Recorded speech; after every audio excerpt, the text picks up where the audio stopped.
Olympic Stadium in Munich, scene of West Germany's triumph in the 1974 World Cup. And tonight, England are here to take on the world champions. It's a side that shows the return of Pearson. He comes in because Everton's Bob Latchford had no real chance of being fit because of an abdominal muscle strain. It's a side that includes Kevin Keegan playing his first match of the year, having been suspended after being sent off in a match on the 31st of December. That's the West German lineup. 5 survivors of their triumph in the 1974 World Cup. The 5th, a late choice, Bernd Holzenbein, who's come in because Klaus Fischer has gone down with influenza. Officials tonight come from Austria. The German bench with Jupp Derwall, who will take over from Helmut Schön, at the far left with the silver hair. He played against England in 1954 in a 3-1 defeat.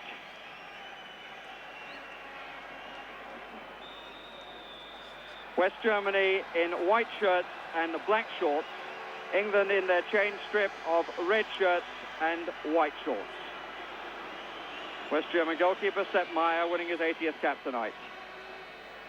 Be interesting to see whether there's a tactical change in the German side in the absence of Klaus Fischer, whether Holzenbein will really play up front or whether he's going to try and draw Dave Watson.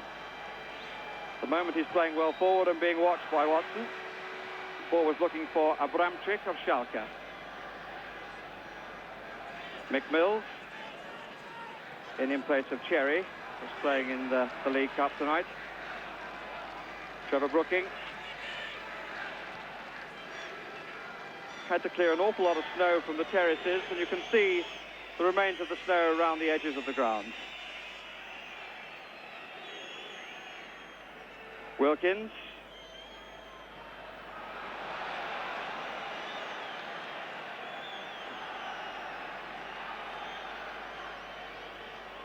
Stevie Koppel, German throw.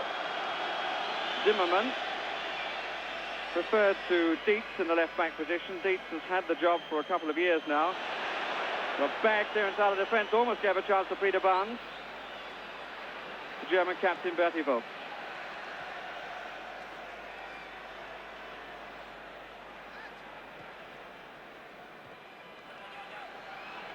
Barnes. Getting good applause from the crowd. And the Germans looking incredibly nervous. A mistake there by Schwarzenbeck, who's playing at the back as the spare man. Germans still haven't really replaced Franz Beckenbauer. The man who was thought to have the job, Manny Kaltz, is on the substitutes bench tonight. It's Kevin Keegan. Brooking.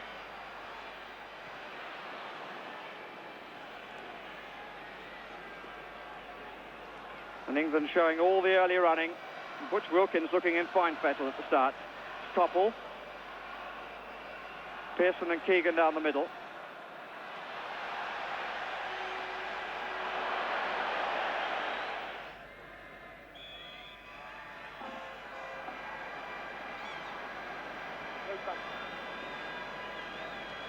Barnes flicking it away well, but Schwarzenbeck's clearance.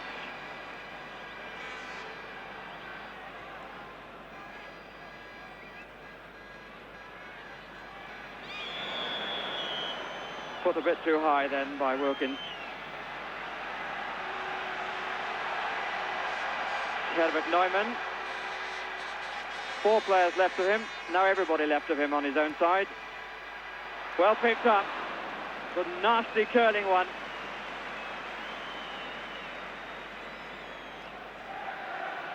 England now with just 2 forwards. Pearson and Barnes. A good break by Phil Neal. Pope. Bonoff. Well taken by Mills.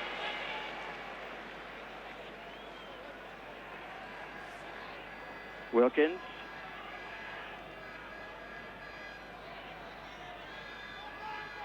Watson. Watson and Hughes pushing forward in this attack. Here's Keegan. Fouled by Bonoff. Take one of their best midfield players to mark a key England players. A bit reminiscent of the '66 World Cup final when Franz Beckenbauer spent the whole match trying to mark Bobby Charlton. Brooking with a free kick. Away by Holzenbein, only to Hughes. Keegan. Koppel. Neal. England back players pushing well up into the space ahead of them. Nicely done by Keegan. Schwarzenbeck had come across, covered by Bonoff.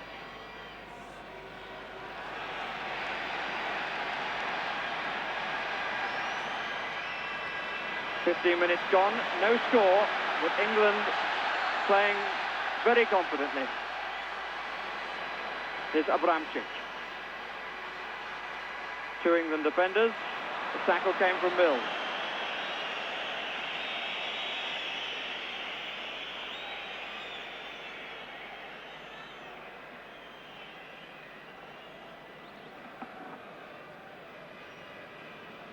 Neal. Koppel.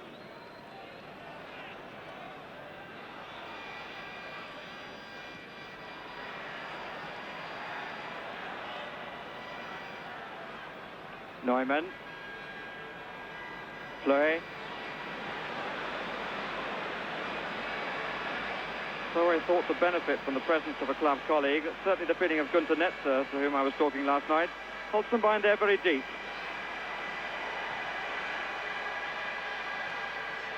Pope. 4 Germans in the box. Mills. Barnes. Again showing good determination. And he's got a fair bit of space here.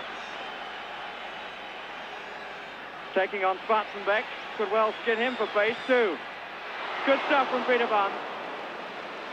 In the end, perhaps the final ball not the greatest, but a good run by him. And prepared to take on Schwarzenbeck.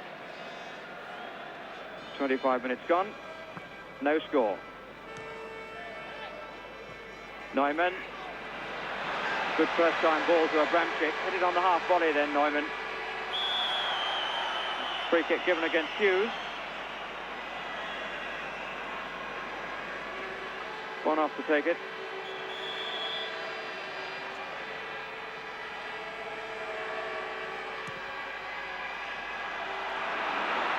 Rummenigge hit the crossbar, or hit the woodwork somewhere, exactly where I wouldn't like to say.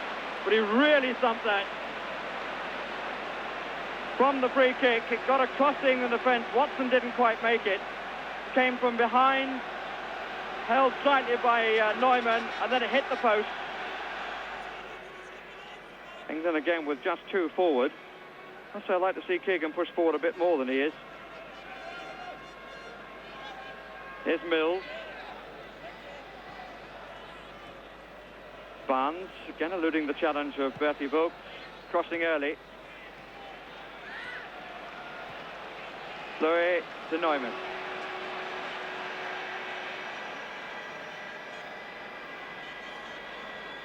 Again finding his man. Settled well for his first international as Herbert Neumann. Fleury. Lovely ball by Fleury to Rummenigge. Abramczyk moving into the box. Neumann is there as well. There's Abramczyk.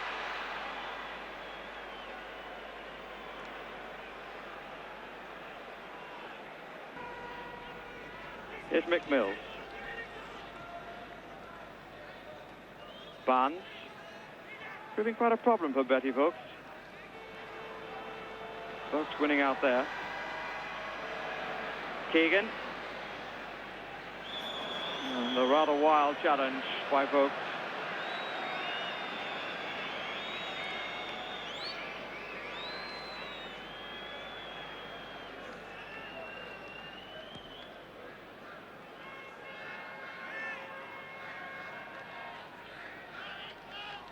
England with 4 players just inside the 18-yard area. It's Barnes. Again doing well. And they got a man over. But it went into the side netting.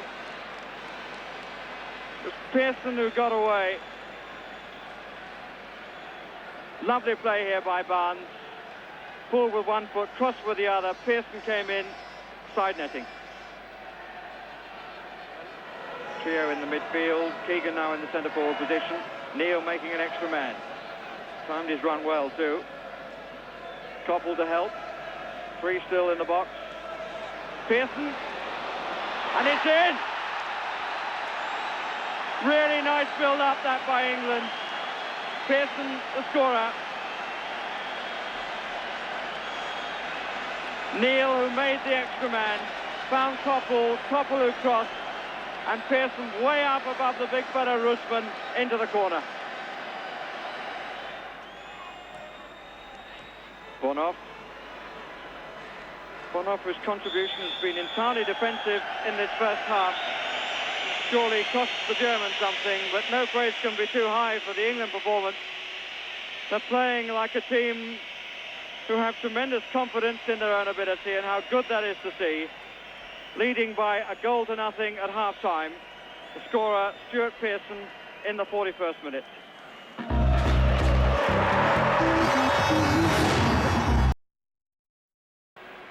Well, this packed crowd in this magnificent stadium here in Munich welcomed the England team back with cheers and the German team with whistles.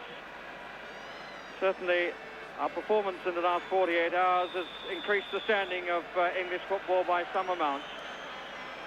There's a feeling on the continent that we were dead and buried, but we've shown both in the B International yesterday and in the first half of this match today that we still have something to say in football terms. England certainly looking at their best in that first half when they adopted a fully offensive policy.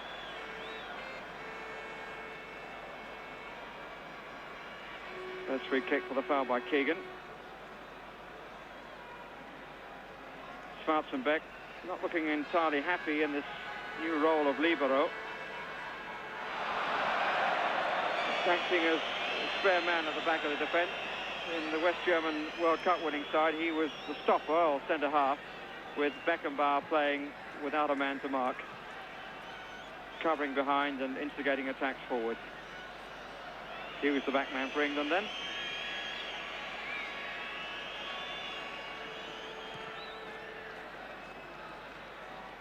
Keegan, Bonhoff backed away some 10 or 15 yards.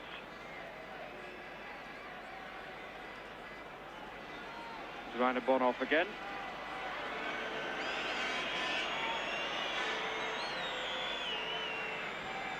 The Bavarian crowd, not the kindest in the world, giving little encouragement to their side and prepared to criticise at every opportunity. Here's Abramczyk. Rusman. Burgsmuller. Zimmermann. Turned out to be a pass in the end. Keegan back in defence, showing no signs of having been out of football for 2 months. Its importance to the side emphasised by his selection, in spite of fears about match fitness.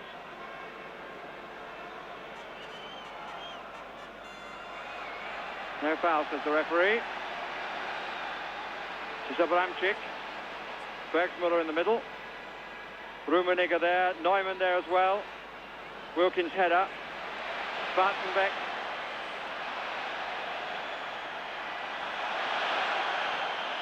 Foul by Wilkins, obstructing him, I suspect.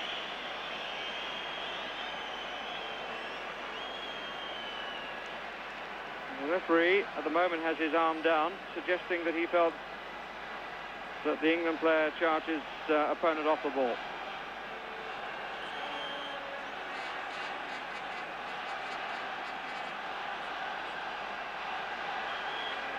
It's going to be a direct kick. Bonhoff is going to take it. Quite capable of Bender.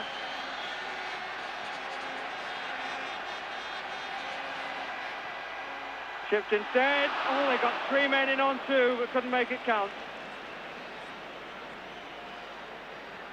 Bergsmuller. Over the 4-man wall. 3 come in on 2. Bergsmuller is the nearest, but couldn't make the touch. Keegan in the inside left position. Wilkins coming from behind.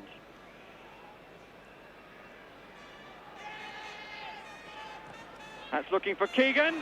Oh, that's nice, but a good save. But a lovely attack by England. Keegan, who'd done a lot of running, was found well by Wilkins. A little flick, just didn't have enough pace to take it past Meyer.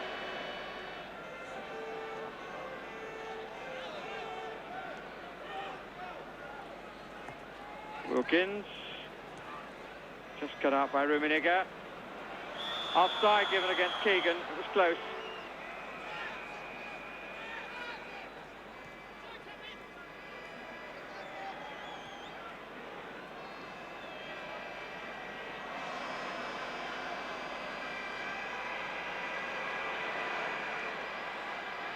Vogt. 4 players up with him. That was Neumann.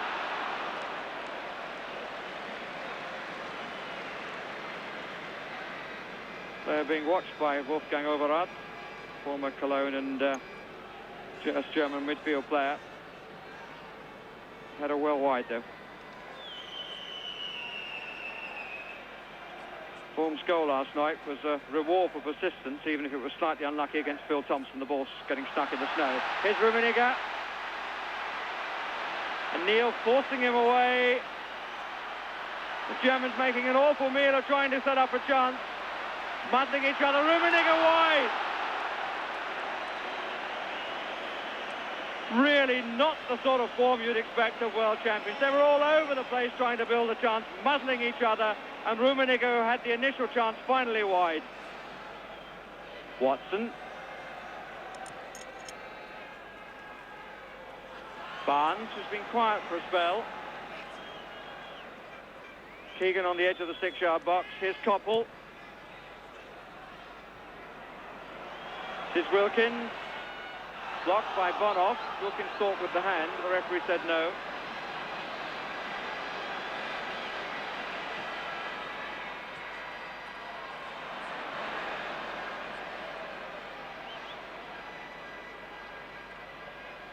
Dietz right in the forefront of attack. The ball with Russman.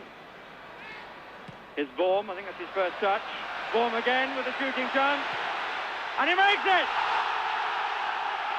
Don't think Ray Clements will be too happy about that. The Vorm scores against England on consecutive nights. Against the B and now against the A. Past Ray Clements, left hand, seemed to go underneath the wrist. So Vorm, the hero of the hour for West Germany, looking at it from behind the goal. The angle didn't look good for the striker. It was across the face of the keeper. Inside far post. 1-1.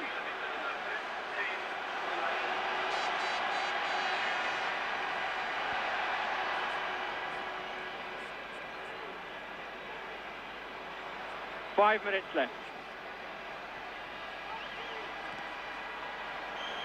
And the free kick has been given against Watson.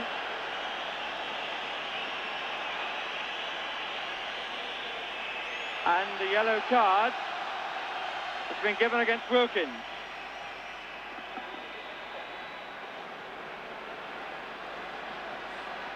Bonhoff again the taker of the kick. 5 men in the wall. Pearson just on the edge of it. Referee insistent on the 10 yards, which Pearson certainly isn't. Bonhoff takes it and shells it in a corner.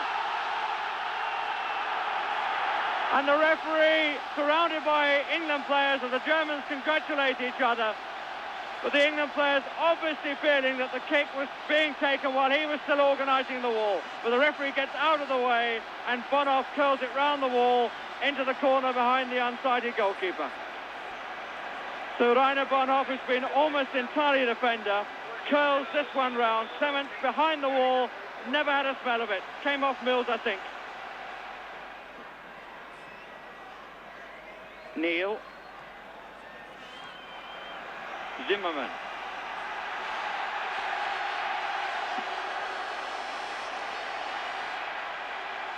Abramczyk. Bergsmuller in the area. Well, he struck that well.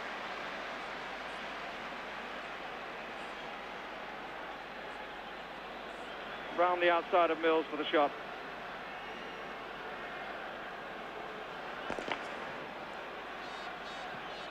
Under a minute left.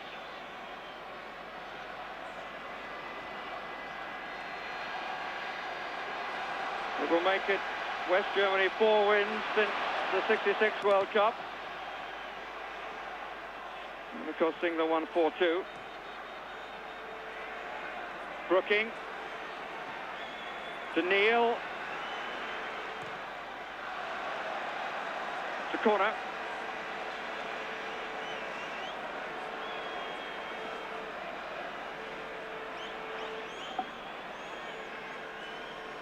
Leach doing the shouting. Peter Barnes has come across to take a left-footed in-swinger. Brooking on the edge of the 6-yard box. Meyer way up his line. Got it very luckily.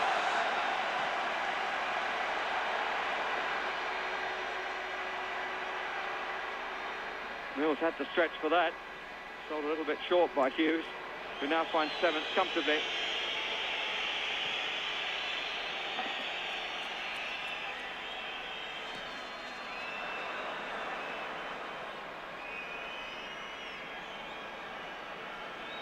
Ball was caught there by Brian Greenough, the more observant you may have noticed. Here's Barnes. Koppel. Just bashed away by Forbes. Goal turned the game. Struck it well, certainly. Final whistle blown by the Austrian referee, but more to encourage England in defeat than West Germany in victory. The world champions struggled for an awful long time, and England were well worth their lead, which they finally conceded in the 79th minute when Vorm shot with some power across the face of the goal and past Ray Clemence's left hand, and then Rainer Bonhoff gave the world champions their victory from a free kick curled around a wall, which I'm sure the England players will still feel was being organised by the referee at that point.